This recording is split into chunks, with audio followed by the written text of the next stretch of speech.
Well, human beings, we can turn on the stress response just by thought alone. You can think about your problems, and you're producing the same biological effects.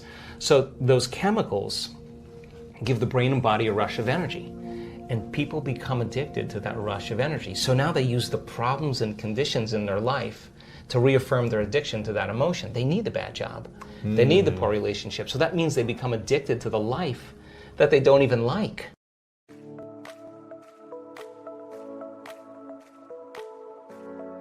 Welcome to Good Vibes. We are dedicated to raise your vibration to make you inspired and make your day. Before we start, hit the subscribe button and the bell button next to it. Enjoy the video.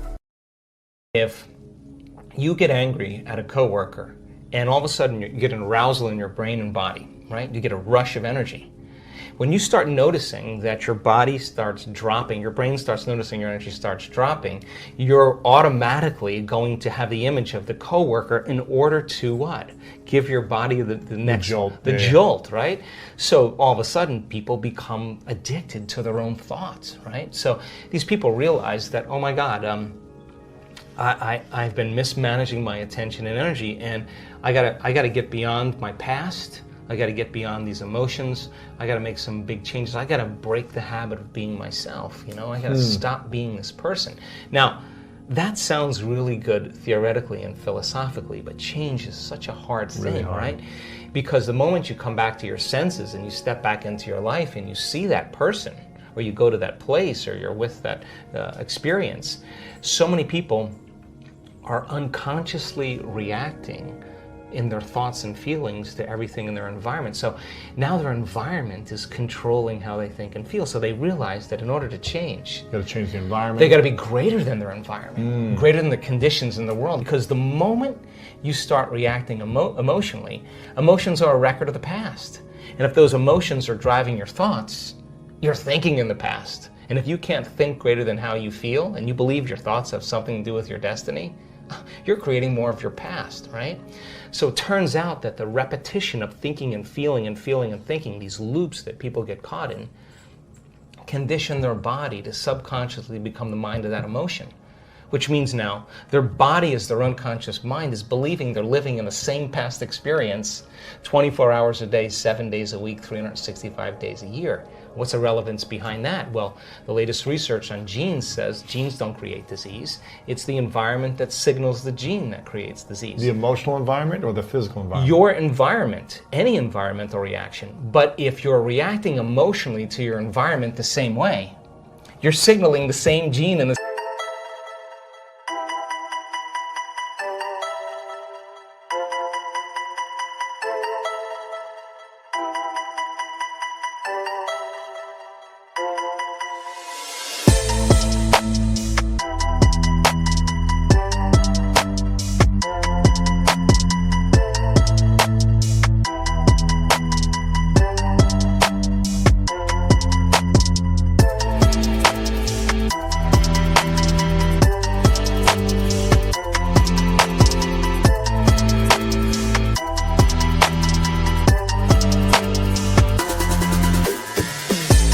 same way, and now you're headed for a genetic destiny. So the hormones of stress push the genetic buttons that create disease. If you can turn on the stress response just by thought alone, your thoughts could make you sick. And if your thoughts could make you sick, is it possible that your thoughts could make you well? So they began to realize that, oh my God, the repetition of thinking and feeling and feeling and thinking caused me to feel guilt, and I don't even know it's guilt, it just feels like me. It's just, I'm used to the same chemical continuity. Now, the moment they decided to change, anytime you decide to change and change anything about yourself, get ready, because it's going to feel uncomfortable. It's going to hurt. You're going to leave the known. Yeah. You're going to leave the familiar and you're going to step into the unknown. Because some people are super happy being unhappy. Right. So then they would rather cling to their suffering than take a chance in possibility. So these people said, I really have nothing to lose, right? So then they said, I'm willing to be uncomfortable and be in the unknown. And it turns out that's the perfect place to create from. So when the body is conditioned to become the mind, then to change is to be greater than the body, right? Because how do we become greater than the body? Well, that's a whole nother conversation. But let me finish this, okay? So the third thing they said was, okay, So now that I know that I got to break the habit of being myself and I can't mismanage my thoughts and feelings, I got to change how I act, I got to watch how I speak, I got to become conscious of how unconscious I am, because 95% of who we are by the time we're 35 years old is a set of memorized behaviors, like a computer program, emotional reactions, unconscious beliefs and perceptions. So the first step to change is to become conscious of how you think, to notice how you act, to pay attention to how you feel. And the act of observing those states of mind and body separates you from that program. Now you're the consciousness observing that program. It turns out the more conscious you become of how unconscious you are, lighting a match in a dark place, that first step creates enormous amounts of chaos in the brain and body. And it's disturbing, so people just go back to the same addiction, the same emotion, the same problem. This feels better. No, that feels familiar. So they said, okay, now I got to change.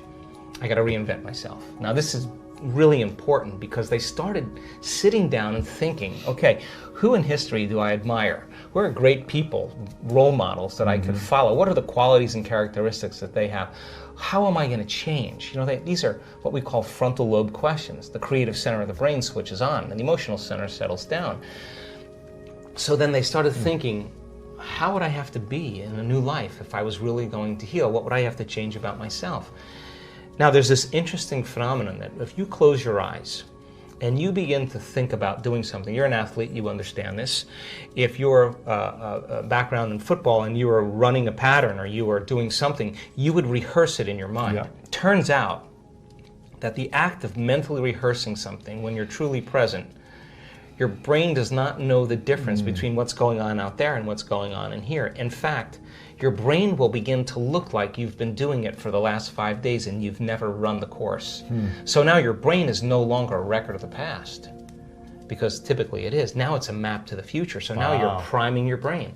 So that became the very platform. Experiments with piano players. You take a group of people that never played the piano before. You divide them into two different categories. You take one group of people, you teach them one-handed scales and chords. You do a brain scan on them. They come and practice for 2 hours a day for 5 days. At the end of 5 days, if you rescan the brain, they grow new circuits on the opposite side of the brain. Nothing magical there. You learn something new. Learning's making new connections. Get some instruction. You get instruction. You get your body involved. Get your body involved. You're going to have an experience. Experience enriches the brain. Pay attention to what you're doing. You got to pay attention and repeat it. Firing and wiring. You're going to assemble new circuits. You can take the other group of people, have them come for 2 hours a day for 5 days, do a brain scan before, the brain scan after. Have them close their eyes and mentally rehearse playing those scales and chords. At the end of 5 days, they'll grow the same amount of circuits in their brain as the people who actually physically demonstrated the action. What does that mean? It means not only do they change their brain by thinking differently, but their brain looks like they've been playing the piano for 5 days. Now set them in front of a piano. Never played the piano before. They'll play those scales and chords because their brain is wired to play it. So now, the act of rehearsing who they're going to be, what are the qualities, and beginning to get in this creative state, began to lay down the circuits of a new personality. And a new personality is connected to a new personal reality. So the next question is, does that change the body? Take a group of men, have them do one-handed curls in their mind, and bring an emotional component like stronger, harder, more intense. 1 hour a day for 2.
At the end of 2 weeks, 13.5 increase in muscle strength. Wow. Never lifted a weight. Now their body is changing by thought alone. Huh.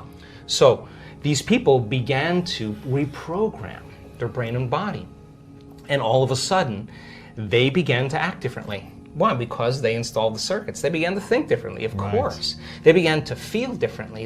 They were no longer feeling pain. They're actually liking themselves, right? So then if they're living by a different emotion, and they're feeling an elevated emotion before they're healing, before they were healed, they're not waiting for their healing to feel joy and gratitude. They're feeling gratitude and joy. Now their body's believing that it's healed because the body's feeling the emotion ahead of the experience. And if the environment signals the gene and the end product of an experience in the environment is emotion, you're signaling the gene ahead of the environment. And what do genes do? Genes make proteins. And what are proteins responsible? The structure and function of the body. Now you're literally becoming somebody else. And now you're turning down the genes for disease and you're turning up these other genes. So I started to realize that this reinvention process is exactly what we've always done. It's just that we get complacent in certain areas of our life and we stop. Now the last thing they had in common, the fourth thing, is that when they were doing that rehearsal process, that they had long moments where they lost track of time and space. In other words, they were so involved in their inner world of imaging that when they turned the light on in the room or they lift their blindfold up or whatever they were doing, they thought it was 20 minutes later, and it was an hour and 20 minutes later. And when you're truly focused and you're truly paying attention and you're in the present moment, all of a sudden, you will leave this three-dimensional reality. And when you leave this three-dimensional reality, there's only one other place you go, and that is the realm of thought, and that's called the quantum field.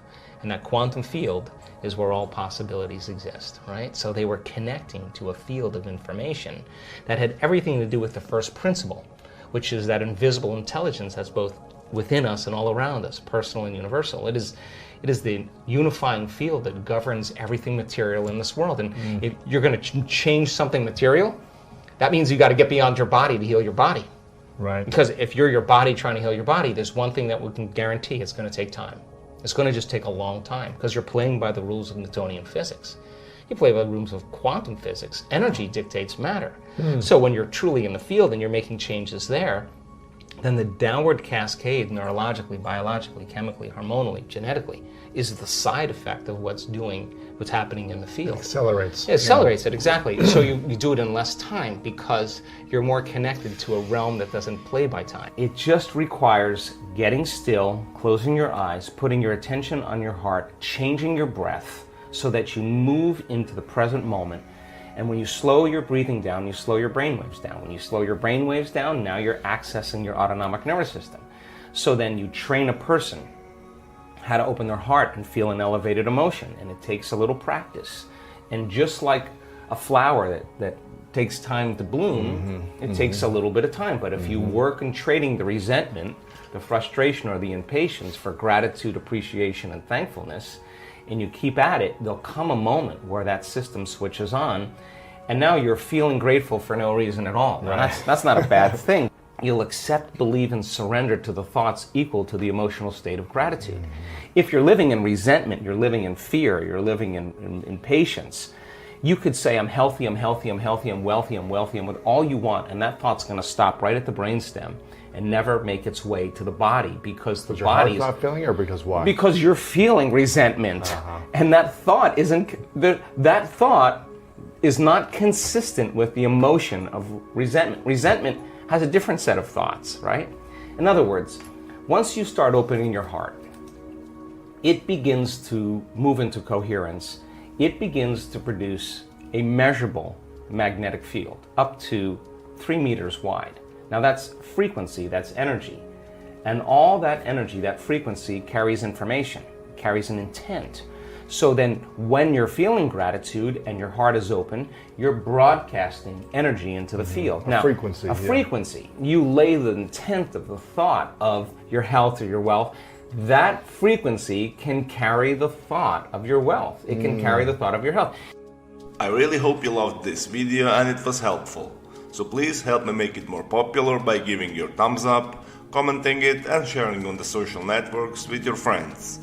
And now it's time for our daily Complete the Quote challenge. If you're new to this, your job is to complete the inspiring quote we choose for you and write the correct answer in the comments below the video. If you can give us the right answer first, you're the winner of this daily challenge. Today we are looking for two words, and the quote belongs to Dr. Joe Dispenza. The quote goes like this: when you are observing the old self, you are no longer. If you know the correct answer, write it down in the comment section. Even if you're not sure what the correct answer is, try and guess. If you like this video and our challenge, give your thumbs up and share this video with your friends. Spread the word. And don't forget to subscribe and hit that bell button. By doing that, you'll get noted when my new video and new challenge is out.